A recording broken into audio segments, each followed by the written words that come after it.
आज का हम लोगों का टॉपिक है भारत आकार एवं स्थिति। ये क्लास 9th में ज्योग्राफी का फर्स्ट चैप्टर है। तो क्लास 9th के बच्चों के लिए तो है ही बहुत महत्वपूर्ण, लेकिन साथ ही साथ जो भी कॉम्पिटिटिव एग्जाम की तैयारी करने वाले बच्चे हैं उनके लिए भी काफी बेहतरीन सवाल है ये। तो आप इसको काफी अच्छे से देखिए, समझिए, और बच्चों से एक अनुरोध जरूर रहेगा कि आप इन्हें अपने कॉपी में जरूर नोट कर लीजिएगा ताकि अस्थायी रूप से आपके पास रहे। चलिए स्टार्ट करते हैं आज का टॉपिक हम लोग, भारत आकार एवं स्थिति।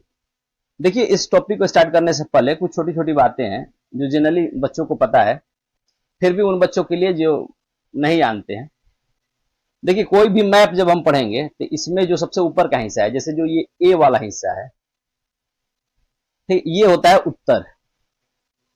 ये क्या है? उत्तर दिशा। बी वाला जो हिस्सा है, ये वाला, यानी उत्तर के जस्ट विपरीत में क्या है? दक्षिण। जो सी वाला हिस्सा है, इधर है पूर्व, और जो डी वाला हिस्सा है ये है पश्चिम। यानी उत्तर, दक्षिण, पूर्व और पश्चिम। ये आप ध्यान रखिएगा क्योंकि मैप पढ़ते समय इसका यूज होगा। अच्छा, अब हम इसमें देख लें। देखिए, उत्तर और पूर्व के बीच में ये ई वाला हिस्सा है, ठीक। तो इसे हम लोग बोलेंगे उत्तर पूर्व। क्या बोलेंगे इसे? उत्तर पूर्व। अब देखिए, जी वाला हिस्सा आप देखिए, ये क्या है? ए और डी के बीच में है, यानी कि उत्तर और पश्चिम के बीच में। तो इसे हम लोग बोलेंगे उत्तर पश्चिम। इसे क्या बोलेंगे? उत्तर पश्चिम। एच वाला हिस्सा आप देखिए, एच वाला जो है ये डी और बी के बीच में है, यानी कि दक्षिण और पश्चिम के बीच में। इसे हम लोग बोलेंगे दक्षिण पश्चिम। दक्षिण और पश्चिम। अच्छा, अब ये देखिए एफ वाला हिस्सा, ये जो एफ वाला हिस्सा है ये आपको दक्षिण और पूर्व के बीच में है, तो इसे हम बोलेंगे दक्षिण पूर्व। दक्षिण पूर्व।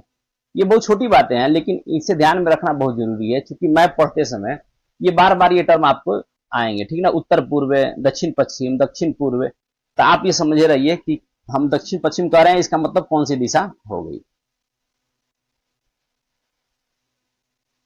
अब एक और बात पे ध्यान दें हम। देखिए, ये जो है ये एक गोला बना हुआ है और गोले को बीच से हमने डिवाइड कर दिया।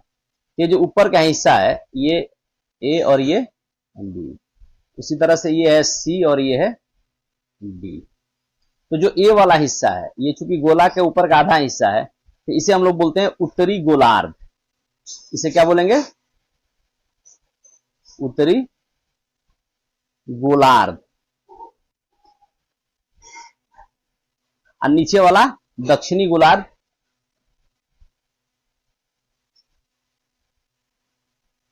अच्छा, उसी तरह से जो ये सी वाला हिस्सा है इसे हम लोग क्या बोलेंगे? पूर्वी गोलार्ध। और डी वाले को पश्चिमी गोलार्ध। गोलार्ध का मतलब क्या है? गोले का आधा हिस्सा, तो इसीलिए इसे हम लोग गोलार्ध बोलते हैं।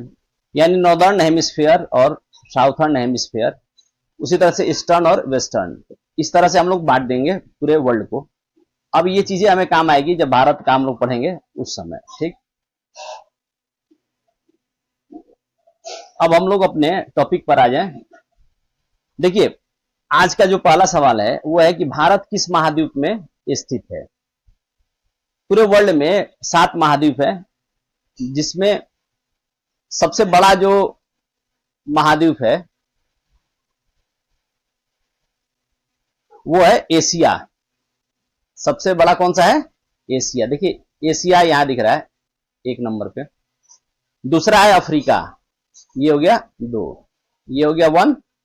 पहला कौन सा है? एशिया, दूसरा अफ्रीका। तीसरा जो सबसे बड़ा महाद्वीप है वो है उत्तरी अमेरिका। चौथा है दक्षिणी अमेरिका। पांचवा है अंटार्कटिका। छठा है यूरोप। और 7वां है ऑस्ट्रेलिया। तो आप इनको इसी क्रम में याद रखिएगा।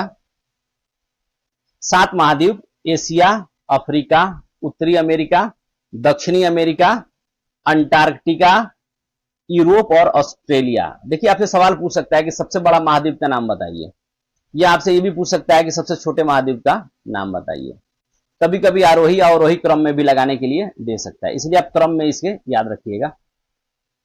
तो पहला हमारा सवाल क्या था कि भारत किस महाद्वीप में स्थित है। तो देखिए भारत कहाँ है, एशिया महाद्वीप में। चलिए पहला। अब हमारा दूसरा सवाल है कि भारत किस गोलार्ध में स्थित है। तो इस सवाल को समझने के लिए थोड़ा सा हम इस पे ध्यान दें।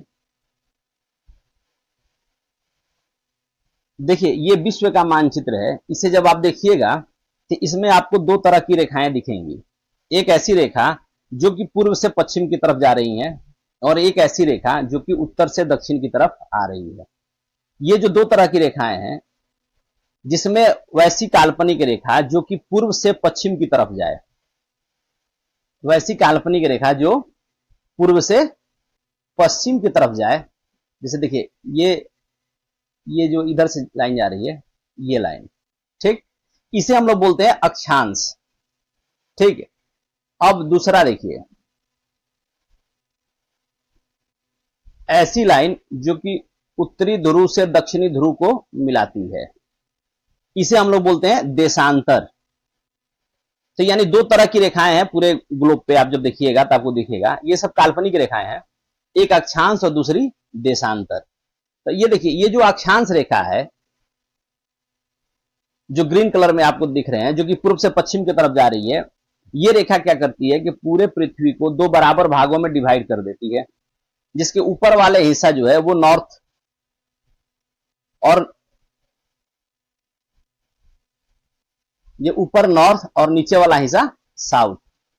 उसी तरह से देशांतर रेखा भी देख रहे हैं हम कि पूरे पृथ्वी को दो बराबर भागों में डिवाइड कर रही है। तो इसके जो एक साइड का हिस्सा है ये हो गया ईस्ट और इधर हो गया वेस्ट, यानी कि पूर्वी देशांतर और पश्चिमी देशांतर। उसी तरह से अक्षांश ने जो डिवाइड किया, हम उसे क्या कहेंगे, जो ऊपर का हिस्सा है उसे उत्तरी अक्षांश और नीचे वाले को दक्षिणी अक्षांश। देखिए अक्षांश जो रेखाएं हैं इनकी कुल संख्या है नॉर्थ में 90, यहां से यहां तक आप देखिएगा तो इनकी कुल संख्या कितनी हो जाती है, 90। उसी तरह से साउथ में जब आप जाइएगा तो इसकी संख्या यहां भी है 90। ठीक, एक 0 डिग्री वाला तो है ही ये। तो देखिए जो 0 डिग्री का अक्षांश है इसे हम लोग बोलते हैं विषुवत रेखा। क्या बोलते हैं इसे, विषुवत रेखा।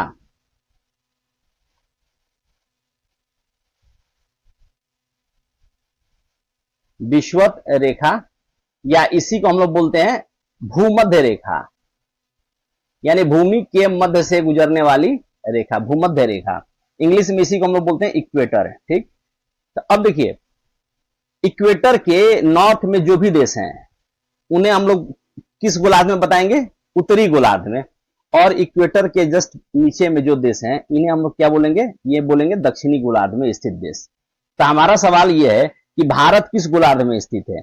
तो भारत को मैप में आप यहां देखोगे, ये वाला जो हिस्सा है भारत का, यानी भारत का जो अक्षांशीय विस्तार है, जब आप देखिएगा तो हमारा अक्षांशीय विस्तार है 8 डिग्री 4 से 37 डिग्री 6 नॉर्थ, यानी हम उत्तर दिशा में हैं। ठीक ना, तो जब 8 डिग्री 4 है यानी 0 से हम ऊपर में है, नॉर्थ तो लिखा हुआ ही है, चाहे तो आप उत्तर हो सकते हैं, नहीं तो फिर दक्षिण में हो सकते हैं।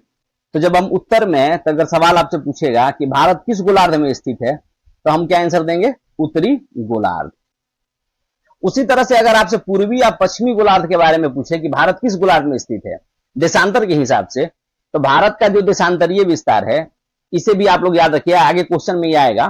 ठीक है ना, वो हमारा है 68 डिग्री 7 से 97 डिग्री 25 ईस्ट, यानी हमारा जो देशांतरीय विस्तार है वो है 68 डिग्री 7 से स्टार्ट होगा देशांतर से, और 97 डिग्री 25 पूर्वी देशांतर में हम लोग स्थित हैं। आप मैप में भी इसको देखिए, ये देखिए ये बीच वाला हिस्सा जो है ये 0 को दिखा रहा है, इसके इधर का हिस्सा क्या है, ये सब पूर्व है। तो देखिए हम लोग किधर है, पूर्व में। तो अगर सवाल आपसे पूछेगा कि भारत किस गोलार्ध में स्थित है, ऑप्शन में मान लीजिए दे दिया पूर्वी और पश्चिमी, तो हम लोग किस में, पूर्वी गोलार्ध में। ठीक ना, इसे आप लोग ध्यान रखिएगा। अब हमारा अगला सवाल है कि भारत का कुल क्षेत्रफल कितना है। तो देखिए भारत का कुल क्षेत्रफल जो है वह 32,87,263 वर्ग किलोमीटर। इसको याद रखिएगा, 32,87,263 वर्ग किलोमीटर। हमारा अगला सवाल है कि भारत का कुल क्षेत्रफल विश्व के कुल क्षेत्रफल का कितना प्रतिशत है। देखिए अगर पूरे विश्व के क्षेत्रफल को 100 मान लिया जाए, 100 मान लिया जाए तो भारत का क्षेत्रफल है 2.4, यानी मात्र 2.4% हिस्सा जो है जमीन के रूप में वो भारत के पास है। चलिए अगला सवाल, क्षेत्रफल की दृष्टि से भारत का विश्व में कौन सा स्थान है। देखिए क्षेत्रफल की दृष्टि से भारत का विश्व में 7वां स्थान है। कौन सा स्थान है? 7वां। पूरे विश्व का क्षेत्रफल की दृष्टि से जो सबसे बड़ा देश है वो कौन सा देश है? वह है रूस। याद रखिएगा, बड़ा एग्जाम में सवाल ये पूछा गया है। हम भारत से बड़े जो 6 देश हैं उनका भी नाम याद रखेंगे क्योंकि एग्जाम में सवाल पूछता है। देखिए पहला है सबसे बड़ा रूस, दूसरा है कनाडा, तीसरा है संयुक्त राज्य अमेरिका, चौथा है चीन, पांचवा है ब्राजील और छठा है ऑस्ट्रेलिया। यानी भारत से बड़े क्षेत्रफल में 6 देश कौन कौन है? रूस, कनाडा, संयुक्त राज्य अमेरिका, चीन, ब्राजील और ऑस्ट्रेलिया। ये आप क्रम में याद रखिएगा, ठीक। अब हमारा अगला सवाल है कि भारत की कुल जनसंख्या कितनी है। देखिए जनसंख्या जो है 10 साल पर निकाला जाता है पूरे देश का। तो अभी 2011 की जनसंख्या का ही रिपोर्ट है, ठीक, क्योंकि अगला जनसंख्या अभी गणना, जनसंख्या की जो गणना है वो अभी आगे हुई नहीं है। तो एग्जाम में जनरली जो सवाल आएगा वो 11 के अनुसार ही आपको जवाब देना होगा, ठीक ना। तो कह रहा है कि भारत की कुल जनसंख्या कितनी है। तो 11 के अनुसार हमारी जो जनसंख्या थी वो थी 1,21,00,00,000 लगभग। अब तो कहीं ज्यादा हो गई है, लेकिन चूंकि 11 का आंकड़ा हमारे पास उपलब्ध है तो हम लोग इसको ध्यान में रखेंगे। अगला सवाल था कि जनसंख्या की दृष्टि से भारत का विश्व में कौन सा स्थान है। तो जनसंख्या की दृष्टि से भारत का दूसरा स्थान है, ठीक ना। तो पहला स्थान किसका है? पहला है चाइना का। अब आगे जो भी जनगणना होगी उसके बाद जो रिपोर्ट आएगी वो तो आगे उस पर चर्चा हम लोग करेंगे, लेकिन अभी तत्काल में हम लोग इसको ध्यान में रख लें। देखिए भारत की जो जनसंख्या है वो विश्व की कुल जनसंख्या का कितना प्रतिशत है।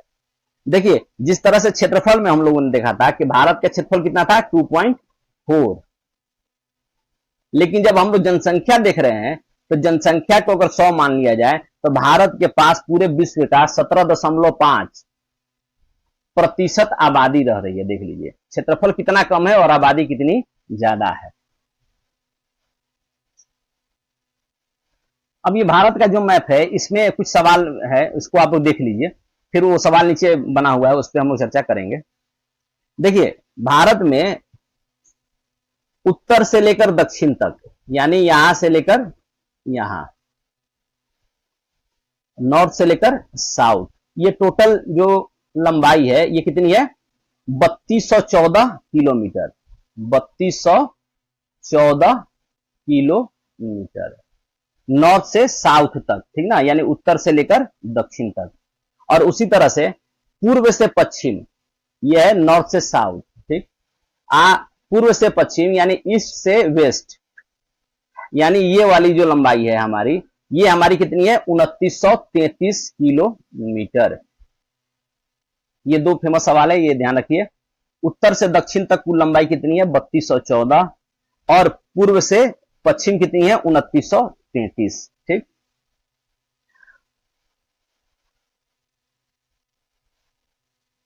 देखिए इस मैप को जब आप ध्यान से देखते हैं तो भारत का जो ये पूर्वी हिस्सा है, ठीक, यानी जो ये ईस्ट का हिस्सा है, यहां पे बंगाल की खाड़ी स्थित है, ठीक।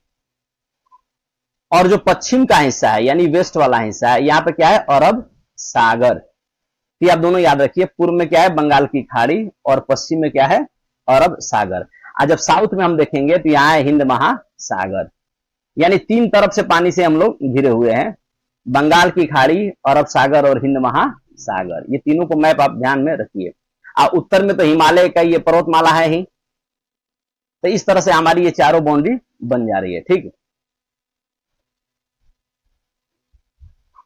देखिए अब हम क्या देखेंगे कि भारत में जो हमारी ये स्थलीय सीमा है, ये वाली जो सीमा है,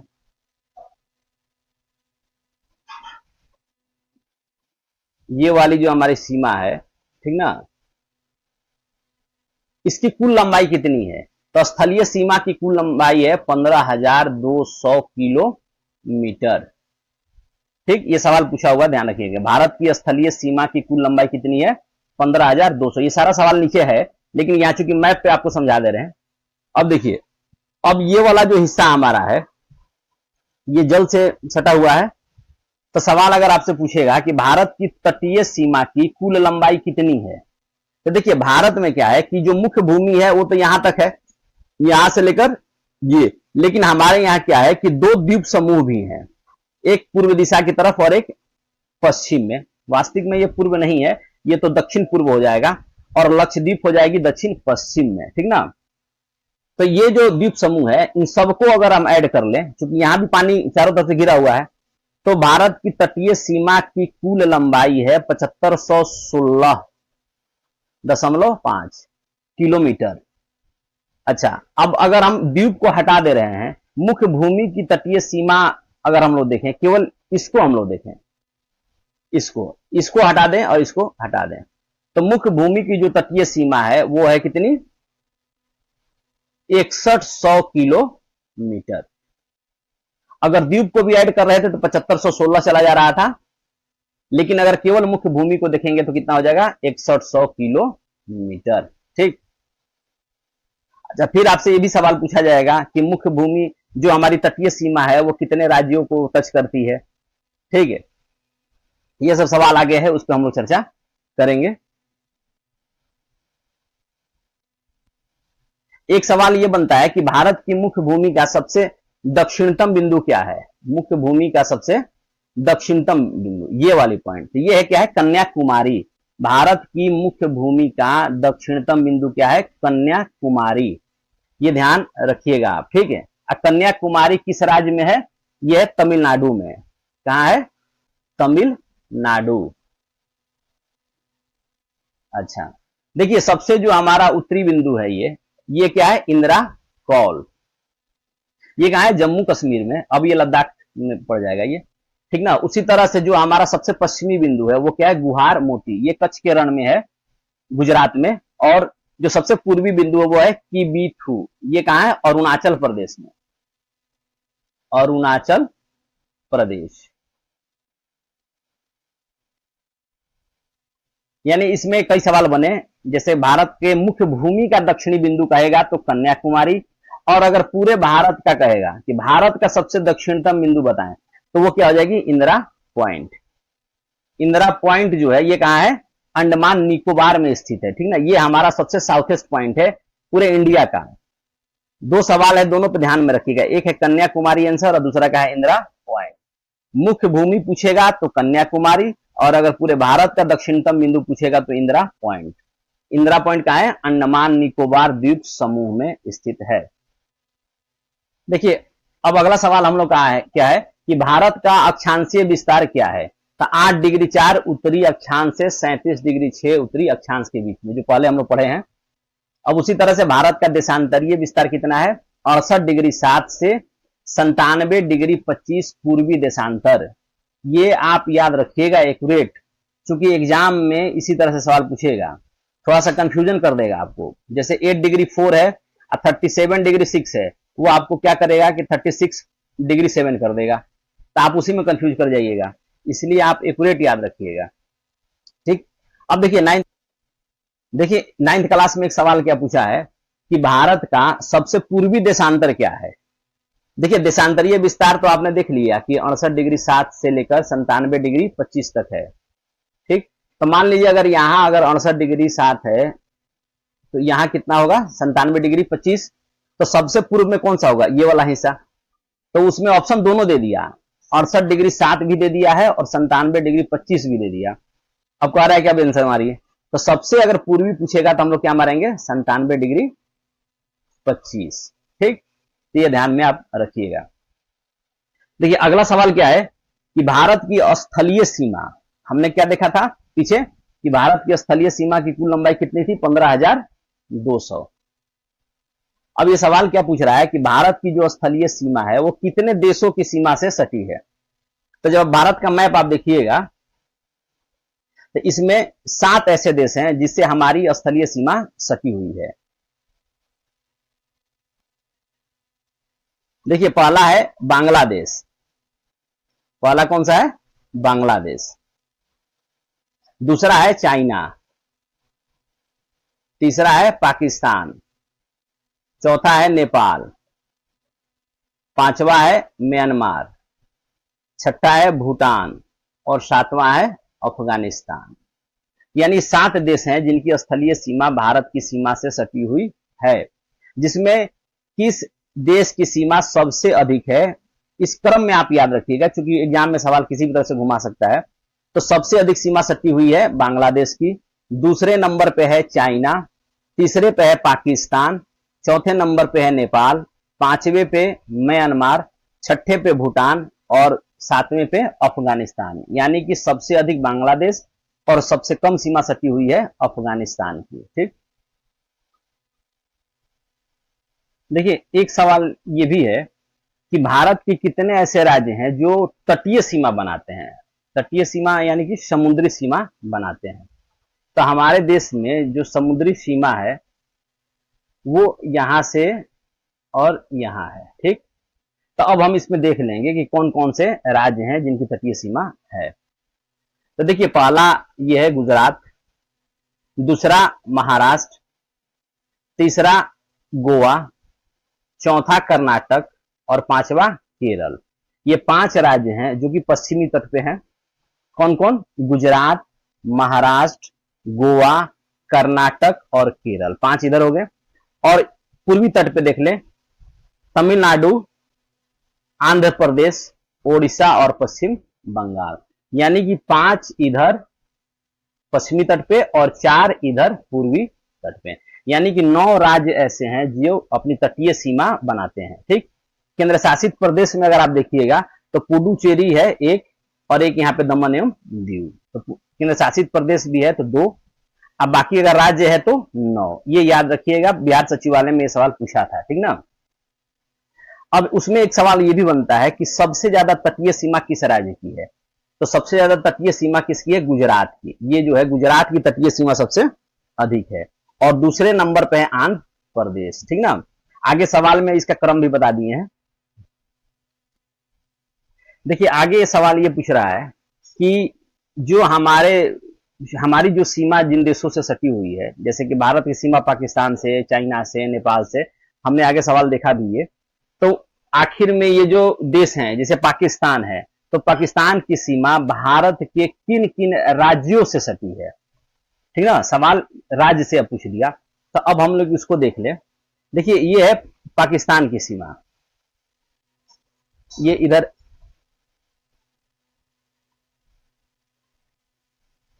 ये है पाकिस्तान। ठीक, तो पाकिस्तान का बाउंड्री हम देखें कि अपने किन किन राज्यों से सटी है। तो देखिए, पहला कौन सा है? गुजरात। ठीक, दूसरा है राजस्थान, तीसरा है पंजाब, चौथा जम्मू कश्मीर और लद्दाख। यानी कि 1 2 3 4 5 जो हैं राज्य और केंद्र शासित प्रदेश जिनसे पाकिस्तान की बाउंड्री सटी हुई है। आप इसको मैप से ही याद कीजिएगा। ठीक ना, ताकि वो आपको हमेशा याद रहेगा। अब देखिए, दूसरा सवाल क्या बनता है कि चाइना से जो है हमारे कौन कौन से राज्य सटे हुए हैं। तब देखिए, चाइना इधर है। अब देखिए, इससे कौन कौन से राज्य हमारे सटे हैं। देखिए, पहला तो लद्दाख सट गया जो केंद्र शासित प्रदेश है। दूसरा हिमाचल प्रदेश, तो 2 हो गया। तीसरा उत्तराखंड भी देखिए सटा हुआ है। चौथा देखिए सिक्किम, ये सटा हुआ है। और पांचवा है अरुणाचल प्रदेश। ठीक ना, तो कौन कौन हो गया? लद्दाख, हिमाचल प्रदेश, उत्तराखंड, सिक्किम और अरुणाचल प्रदेश। ठीक, अब उस तरह से देखिए, अगला सवाल हमारा क्या है कि नेपाल की सीमा से कौन कौन से राज्य सटे हुए हैं। तब हम नेपाल वाले में देख लें। देखिए, पहला तो ये उत्तराखंड सट गया, फिर दूसरा ये देखिए उत्तर प्रदेश सटा हुआ है नेपाल से, तीसरा में बिहार, चौथा में ये पश्चिम बंगाल का देखिए ये बाउंड्री जा रहा है, तो पश्चिम बंगाल भी सटा हुआ है, और ये सिक्किम भी नेपाल से सटा हुआ है। यानी नेपाल से भी कितने हो गए? उत्तराखंड 1, उत्तर प्रदेश 2, बिहार 3 पश्चिम बंगाल 4 और सिक्किम 5, यानी कि 5 राज्य इससे भी सटे हुए हैं। चलिए अगला हम लोग देखेंगे कि भूटान की सीमा से भारत के कौन कौन से राज्य सटे हुए हैं। देखिए भूटान यहां है, तो भूटान की सीमा से देखिए सिक्किम सट गया पहला, ये फिर देखिए ये पश्चिम बंगाल वाला हिस्सा देखिए आके भूटान से सट रहा है, तो 2 हो गया पश्चिम बंगाल। तीसरा देखिए असम सटा हुआ है 3, और चौथा अरुणाचल प्रदेश, यानी कि 4 ऐसे राज्य हैं जिनकी सीमा भूटान से सटी हुई है। अब अगला हम देखेंगे बांग्लादेश का, कि बांग्लादेश से भारत के कौन कौन से राज्य सटे हुए हैं। तो देखिए बांग्लादेश यहां है, बांग्लादेश से पहला तो पश्चिम बंगाल, ठीक, दूसरा असम, तीसरा मेघालय, चौथा त्रिपुरा और 5वां मिजोरम। तो बांग्लादेश से कौन कौन से राज्य हो गए? पश्चिम बंगाल, असम, मेघालय, त्रिपुरा और मिजोरम, यानी 5 राज्य यहां भी सट गए। अब देखिए अगला सवाल हमारा क्या है, म्यांमार की सीमा से कौन कौन से राज्य सटे हुए हैं।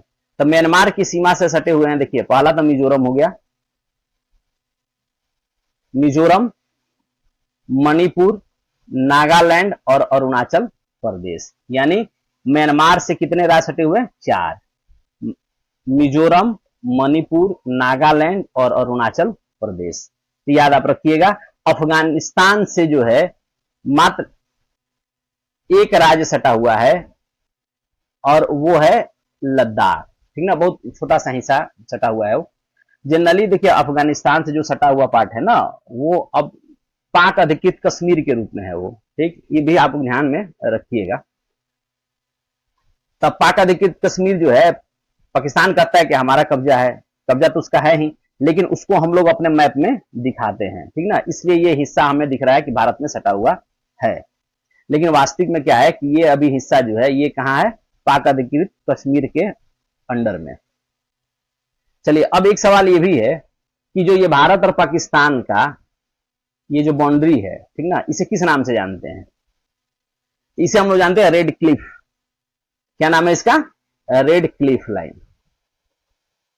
ये सब आगे सवाल बनाए हुए हैं, ठीक ना।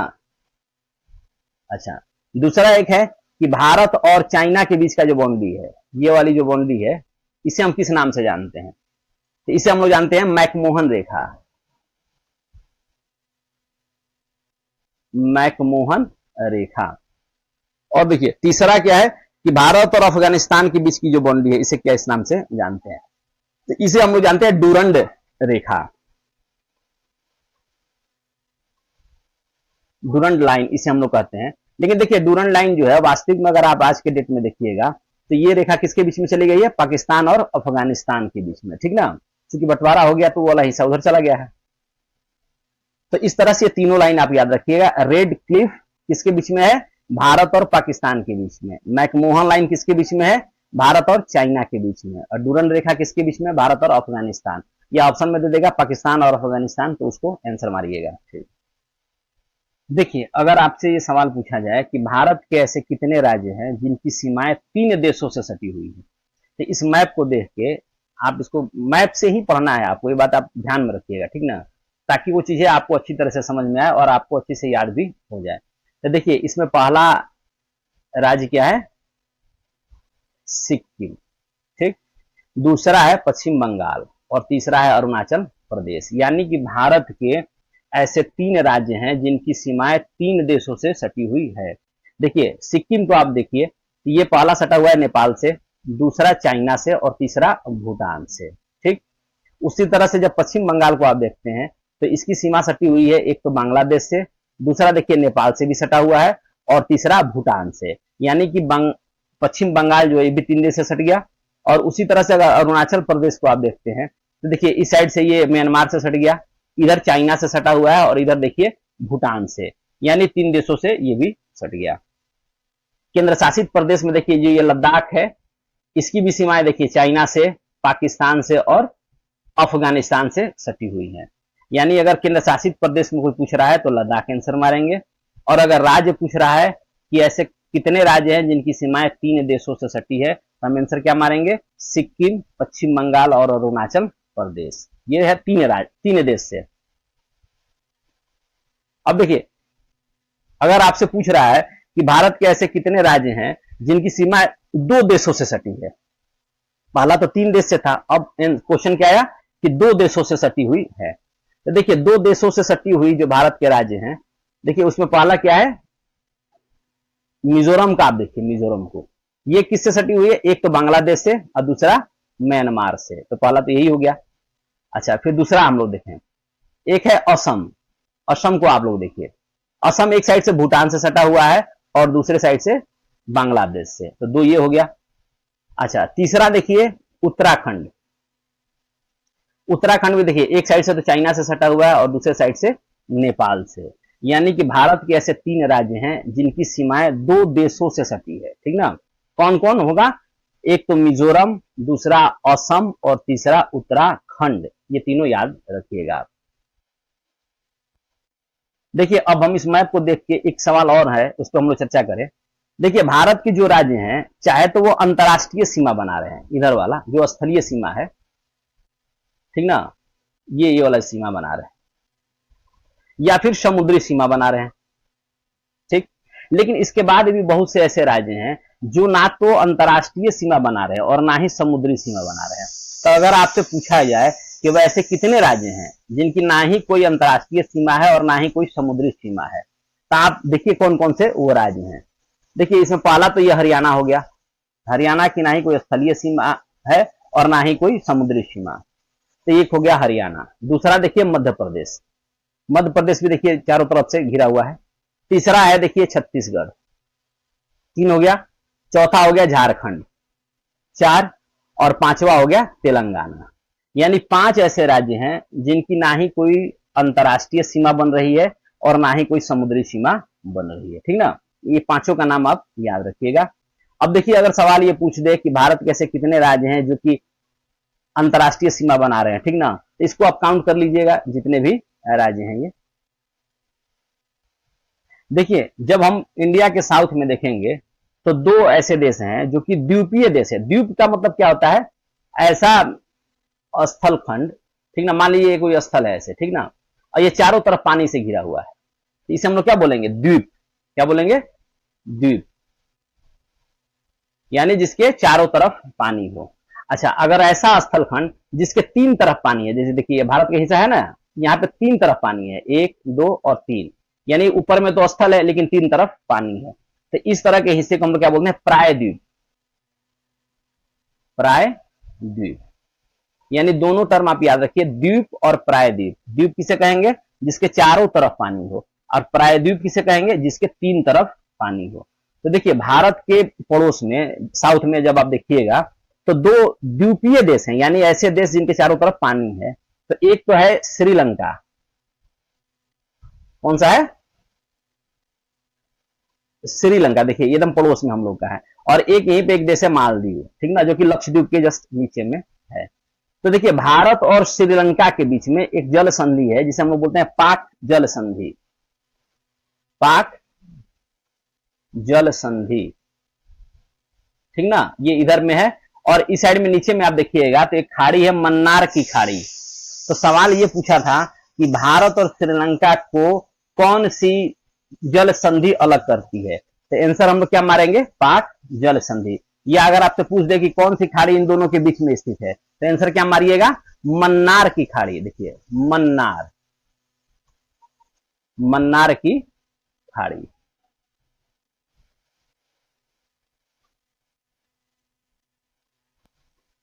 देखिए एक सवाल ये है कि कर्क रेखा, विषुवत रेखा और मकर रेखा ये किसे कहते हैं, ठीक ना।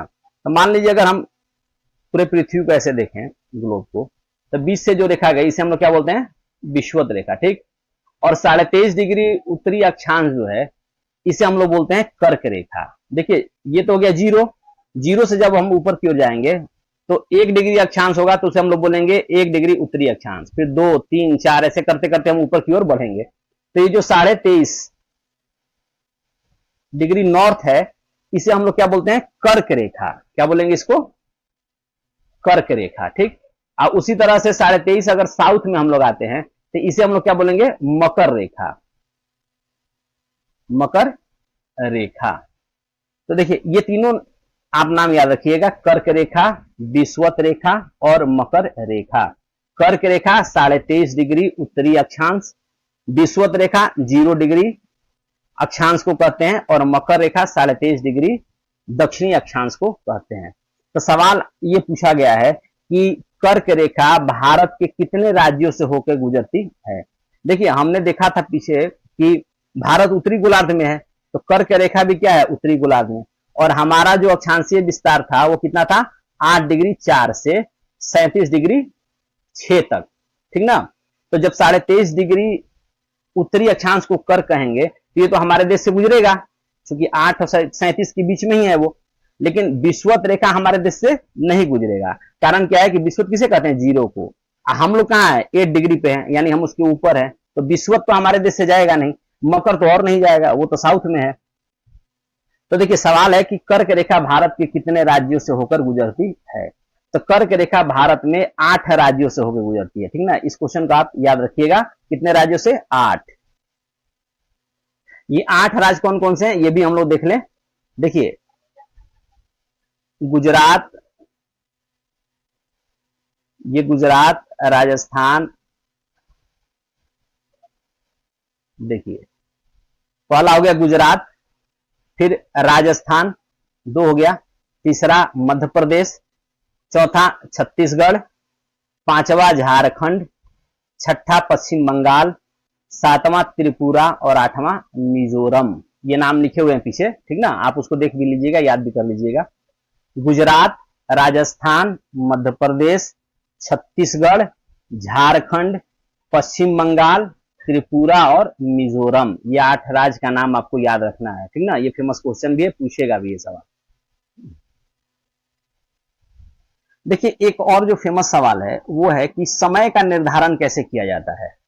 हमने सुना होगा कि चाहे आप जनरली हम लोग चर्चा करते हैं कि यार इंडिया में अगर 5:30 बज रही है तो इंग्लैंड में कितना टाइम हो रहा होगा, या अमेरिका में कितना समय हो रहा होगा, ठीक ना। कहीं कहीं फोन आता है तो लोग कहते हैं हम लोग सुबह हो गया, पता चला कि वो रात में सोए हुए हैं अभी। तो भाई आखिर में ये समय का निर्धारण कैसे होता है।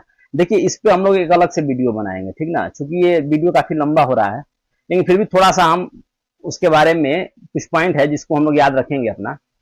देखिए जो समय का निर्धारण है वो देशांतर रेखा के माध्यम से किया जाता है, ठीक ना। अगर मान लीजिए हम इसे हम ग्लोब मान लें या पृथ्वी मान लें, तो बीच से हमने देखा था कि एक रेखा है जो कि इसको 2 भागों में डिवाइड कर रही है, ठीक। एक हिस्सा इधर पूर्व का और एक हिस्सा इधर पश्चिम का, ठीक ना। तो देखिए ये है 0 डिग्री देशांतर, ये है मानक याम्योत्तर, इसे हम लोग कहते हैं प्रधान समय रेखा, ठीक ना। या इसी को हम लोग बोलते हैं ग्रीनविच रेखा। क्या बोलते हैं, ग्रीनविच। एक ग्रीनविच एक जगह है इंग्लैंड में, ठीक ना, वहीं से ये रेखा गुजरती है, इसलिए इसका नाम रखा गया ग्रीनविच रेखा, ठीक। तो 0 डिग्री के बाद पूर्व दिशा में हम जैसे जैसे बढ़ेंगे, यानी देशांतर जैसे आगे बढ़ता जाएगा पूर्व में, समय बढ़ता जाएगा। यहां समय क्या होगा, प्लस, और पश्चिम दिशा में जब हम बढ़ेंगे तो समय क्या होगा, माइनस, ठीक ना। तो देखिए हर एक देश का अपना एक मानक समय रेखा मान लिया गया है, क्योंकि हर एक देश से कई सारे देशांतर गुजरेंगे, तो सबसे तो समय निकालेंगे हम नहीं, तो उसका एक मानक जो है देशांतर मान लिया गया, जो मानक समय रेखा उसा माना गया। तो देखिए भारत का जो मानक समय रेखा है वो क्या है, 82.5 डिग्री। देखिए ये जो रेखा है ये है भारत का याम्योत्तर रेखा, ठीक ना। ये सवाल पूछा हुआ है, ध्यान में आप रखिएगा। ये सवाल दिया कि भाई कितने डिग्री देशांतर को भारत का मानक समय रेखा माना गया, तो क्या है 82.5, 82 और हाफ, ठीक ना, इसको माना गया मानक समय रेखा। अच्छा ये रेखा गुजरती कहां से है, ये रेखा गुजरती है उत्तर प्रदेश में, मिर्जापुर एक जगह है वहां से, ठीक ना। 5 राज्यों को ये क्रॉस करेगी। तो ये आगे सवाल है उसको आप देख लीजिएगा, ठीक।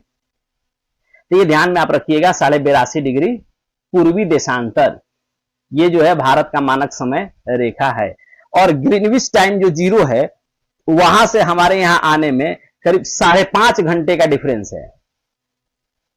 कितने का डिफरेंस है, 5.5 घंटे का।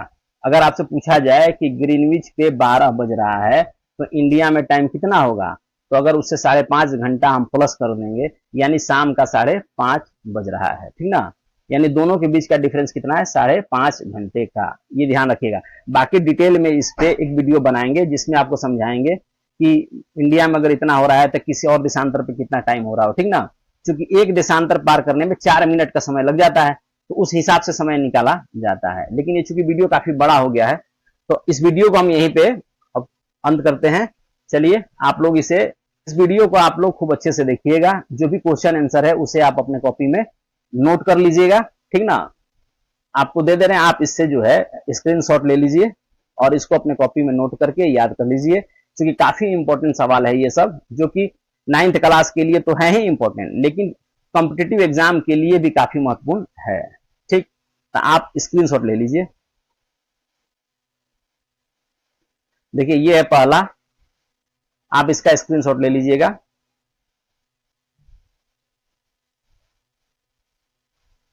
ये दूसरा है,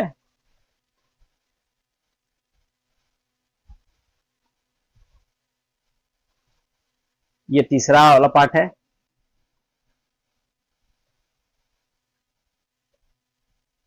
ये चौथा है, थोड़ा सा बड़ा कर दे रहे हैं ना।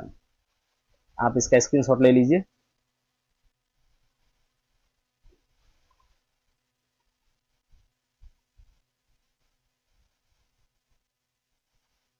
देखिए, ये है पांचवा,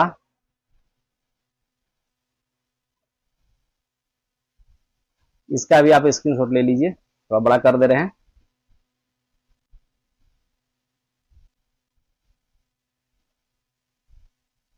देखिए, ये है छठा।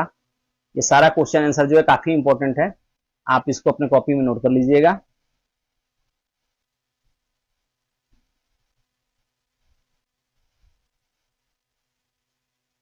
देखिए, ये सातवां, इसे भी आप स्क्रीनशॉट ले लीजिए।